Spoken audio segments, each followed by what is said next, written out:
Hey guys, welcome back to my channel, or welcome if you're new here. I'm Rhoda and this is Sugar Hollow, and today in the Hollow we're going to be looking at a flip through of my 2023 reading journal. So when I started this journal, I got a little bit behind on videoing. I didn't get behind on the journal, I actually kept up with it. But I got behind on showing you guys my spreads. So I'm going to go through first, starting back in January, and show you guys all my spreads, and then we'll flip through the front, look at my challenges, my trackers, and stuff like that.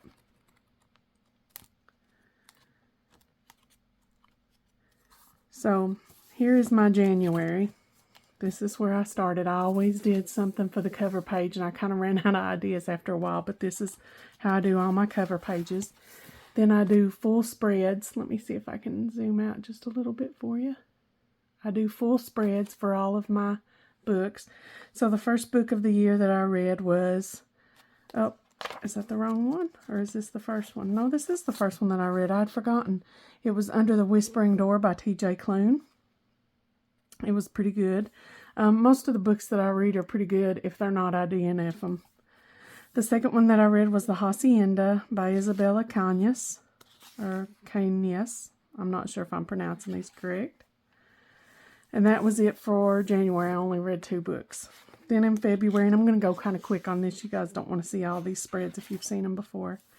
I did Court by Tracy Wolff. This is probably one of my absolute favorite series that I've ever read, was the Crave series, or the Catmare series. I also read Charm, which was the next one by Tracy Wolff.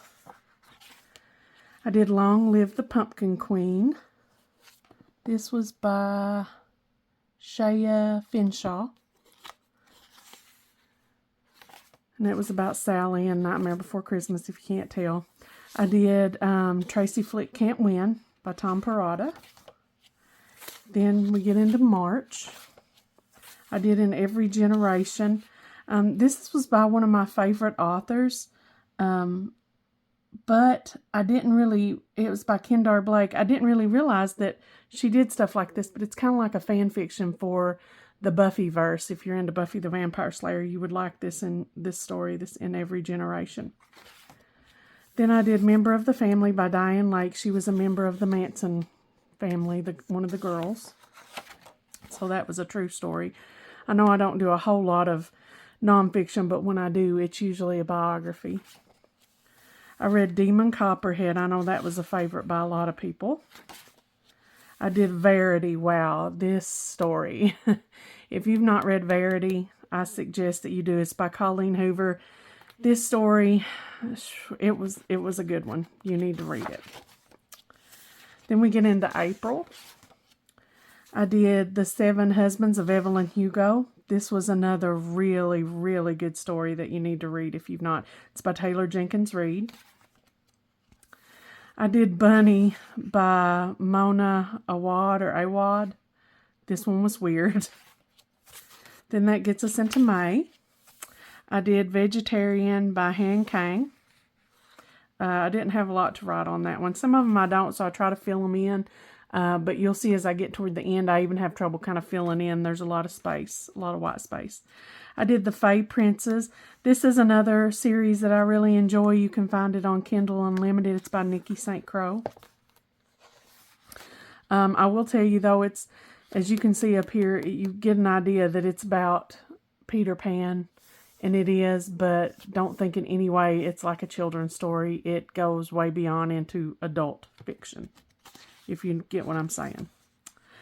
Then that was all of that month. Then in the month of June, over the summer, things kind of calmed down for me. I'm a teacher, so I was out of school. I didn't do a whole lot of reading because I think of it as time off, and I balked. I didn't do a lot of reading. So in June, I did The Little Prince, which is, of course, a very, very short children's book by, and I'm not going to get this right, Antoine de Saint-Exupéry, maybe. Then in July, I really balked. I read nothing in the month of July. Then in August, I started back reading because we were getting close to school time again. I feel like in that mood that I'm in, the work mood, the reading mood. I did Stephen King's Fairy Tale. He's my favorite author, probably of any. He's the top of all my favorite authors. Then in September, and that was a very long book for me. It took me a while to get through that one. It was 599 pages. September, I started out with The Song of Achilles by Madeline Miller. I'd wanted to read that one for a long time. If you like Greek mythology, I suggest you read this one. Then I did The Troop by Nick Cutter. Nothing against Nick Cutter. I've not read anything else by him, but this story, I did not like it.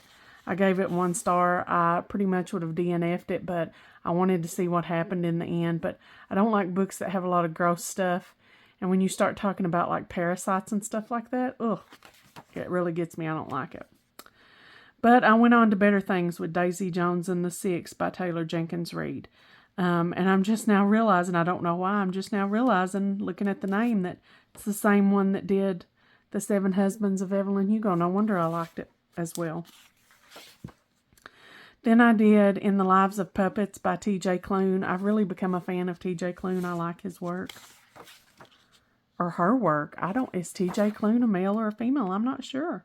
I need to find that out, don't I? Then we get to October, and I did a challenge here that I added in. So if you're familiar with Jordaline Reads on YouTube, which I love her, she does something called the Spooky Smart Bitch Readathon. So I did this readathon, and I did a little extra page here where I added in the books that I read. So the prompts, the first one was A Book That Scares You. So I read Nothing But Blackened Teeth. And I'm not even going to try the name. I guess it's Cassandra Caw, or Caw. Then the second prompt was A Book with an LGBTQ plus IA author. And I did Benny Rose the Cannibal King by Haley Piper. And I hope I've got these books in the right spot. I had read this as a different prompt, but then I got stuck trying to find somebody that would fit into this author category. So I had to go back and reshuffle some of them. So I hope I've got them right, because the one that I originally had here, I found out did not fit here. The third prompt was a book with a neurodivergent main character, and I did A Head Full of Ghosts by Paul Tremblay. That book, wow, that one was a good one. I suggest that one if you like scary. Or horror, as Jordaline would say. The fourth prompt was a book with a BIPOC author. I did The Only Good Indians by Stephen Graham Jones. And if you don't know, I know some of these things sound weird if you're not into the reading community, but BIPOC is just a person of color, Black, Indigenous, people of color. So, a book with autumnal vibes, I chose Dark Harvest by Norman Patridge. And then a book about cannibals, which is the one that I had the Haley Piper book in. I ended up doing Brother by Ania Alborn. So I wrote a little bit about the challenge here, and then I went ahead and did a spread for each of the books. So there's Nothing But Blackened Teeth, Benny Rose the Cannibal King. Here's where I started struggling with white space in the month of October. I also did Mary, An Awakening in Horror by Nat Cassidy. I started to use this as the neurodivergent prompt, but I had that other one, so I switched it up. So this really wasn't in the readathon at all. It was just a book that I read in October. Then A Head Full of Ghosts, The Only Good Indians, struggled with a lot of white space there. Dark Harvest, this was my favorite book of the month. So good. I really enjoyed it. And then Brother. Then we get into November. You can see I'm also struggling with what I was going to do for the cover page here, as you can see. So in November, I started back in a series that I thought I'd finished, but there were a couple little extras that were like prequels and add-ons. So I did The Young Queens. This was another series that I really, really enjoyed. If you've not read it, I suggest you read this series. And then I did The Oracle Queen. These are all by Kendar Blake, but they're really good. I think it's called the Three Dark Crowns series, or the Three Dark Queens series. Three Dark Thrones, maybe. Then after that, I did Hellbent by Lee Bardugo, if I'm pronouncing that right. This was the second of the series of Alex Stern. So if you read Ninth House and was like me and didn't realize that the second one was already out, there's Hellbent for you. Then we get into the month of December. I thought I wouldn't get much read in the month of December. I got a lot more than I thought. So I did Seed by Nia Oblum, that did the other story that I read, Brother. It was a creepy one. If you like creepy or horror, you'll like that one. I actually finished it in November, but I think I forgot to add it on, so I added it on in December and wrote November up there. Then I did Cherish, which was the last story in the Tracy Wolf Crave series, and I was so sad to see it come to an end. It was so good. Then I did The Strain because I wanted to start a new series. This is by Guillermo del Toro. It was pretty good. I'd not gone on to the second or third yet, but I may do that this year. Then I did something called The Amazing Maurice and His Educated Rodents by Terry Pratchett. I had not heard of this before, and I just kind of found it by accident. It was so good. I also started using my rating system here to practice with because that's what I'm going to use this year. Then I did a short story called Ankle Snatcher by Grady Hendrix. That was pretty good. And then I didn't think I would finish it, but I finished Nettle and Bone by T. Kingfisher before the end of the year. And it was a really good story as well. And at the very end, I wanted to do a short story because I realized on one of my challenges that I was missing something that I could add in with this. So I did The Veldt by Ray Bradbury. And then that was the end of the month of December and the end of the year. Then my Did Not Develop or DNFs, I put on here in little Polaroids. I like to call them Did Not Develop because even though I didn't finish them, it doesn't mean that I'm not going to. The Obsidian Curse by Aidan James, I started that. It was the third and last in a series that I was reading about Cades Cove, which I've been to. If you've ever been to Gatlinburg, Tennessee, Cades Cove is a very famous place you can go. And I didn't finish it, but it doesn't mean I'm not going to. I started the Carrie Fisher biography, A Life on the Edge. Didn't finish it, but again, I may get back to it. 10 Days in the Madhouse by Nellie Bly. A Court of Thorns and Roses by Sarah J. Maas. And I'm probably going to start that one back. And then Cirque Berserk in October. And The Covenant of Water I'm probably going to finish. I had it in December, but I ended up leaving it as well. So that was all my spreads. Now let's go back to the beginning and look at all my challenges and see how we did with my challenges and my trackers. So here was the beginning of my book, if you hadn't seen it yet, my journal. Sorry, I know I'm probably getting a little bit out of frame here on you guys. So 2023, I didn't use a key this year. There's my index. There's my little bookshelf that I like to do. And I actually hand drew all of this one. If you've watched my video for my 2024 setup, you'll see that I used stamps this year. But now that I did, I kind of miss this. I kind of miss drawing everything out. So here were my days read.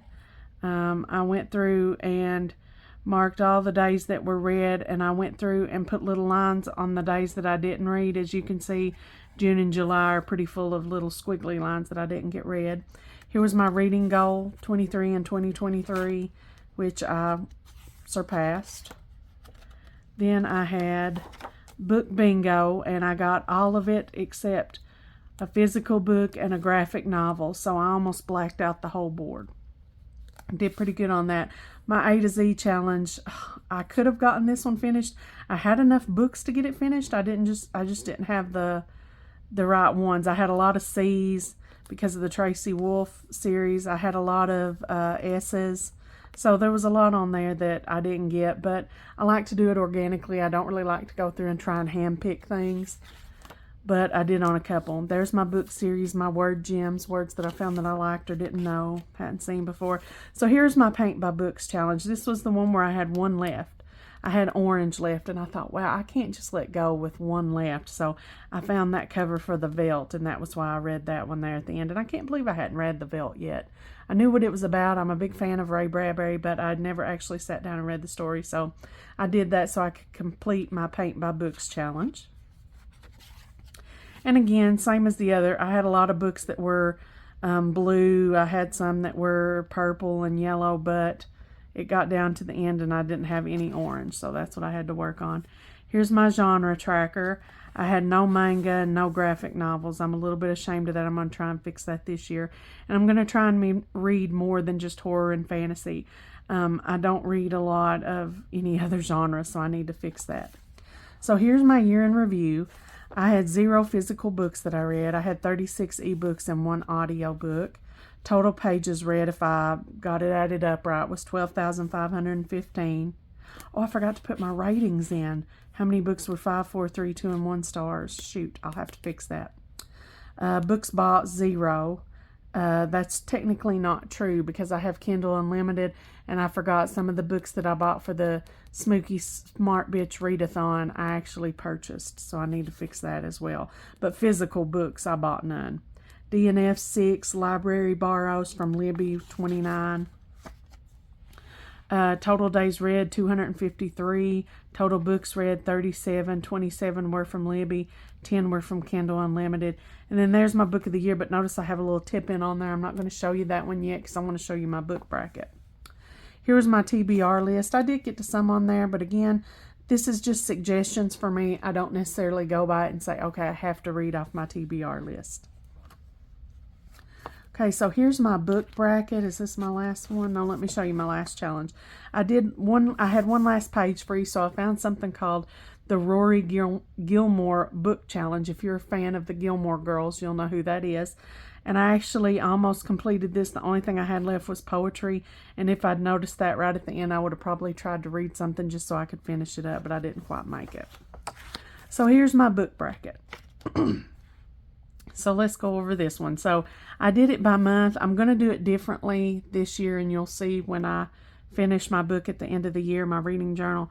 But I'm going to do it differently. So from January, I picked either the 5-star read if I only had one, or if I had more than one, I picked what I thought was my favorite.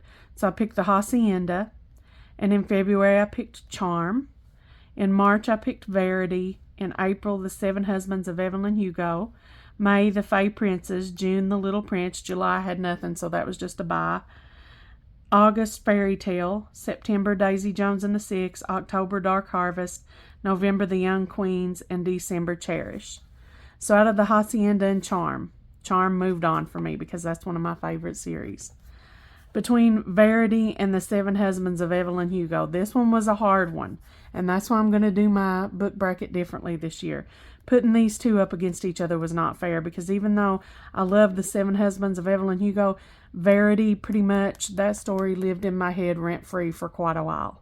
That was a story and a half. But I went with what was just a little bit more of my fave, and that was The 7 Husbands. Fey Princes and Little Prince, the princes going up against each other, and I had the Fey Princes winning. Fairy Tale was the buy. Dark Harvest and Daisy Jones, that was another really hard one for me. Daisy Jones was great, but Dark Harvest was a great book. That was one of my favorites this year. And then The Young Queens and Cherish, I had to go with Cherish. Charm and The 7 Husbands, I went with The 7 Husbands. Fey Princes and Fairy Tale, I went with Fairy Tale. Dark Harvest and Cherish, I had to push out my favorite series and go with Dark Harvest because, again, that ended up being a surprise book for me that I had never heard of before until I got it as a recommendation in that readathon, and then wow. So it comes down to 3 now, and you have to pick one out of the 3.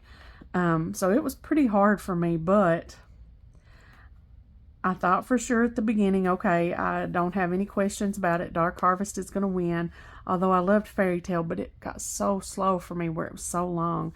Then I was like, no, The 7 Husbands, that was such a good story. Then I was like, do I really want a Halloween story to be the winner of my whole year? Or do I want my favorite author to come out on top? What's it going to be? What's it going to be? And finally, I decided that the winner of 2023 for me was, drum roll, The 7 Husbands of Evelyn Hugo. So that was a really good story. Again, if you've not read that, I suggest you do. So that puts an end to my 2023 reading journal. I can put it on the shelf now. I've already started on my 2024. I've done the setup, and actually I've started adding in a couple things. I'm on my 2nd book right now. I'm a pretty slow reader, so I don't have more than 2 going right now, but as we go through, I'll try and keep up with it better this year. I will come back and I will show you guys monthly updates like I did starting with this one and where we're at. And hopefully I will see you with the next one. So if you've not already, please give this video a big thumbs up if you liked it. And please subscribe. It's free for you and it's fun for me. It lets me keep making these videos, so why not? Until next time, bye guys.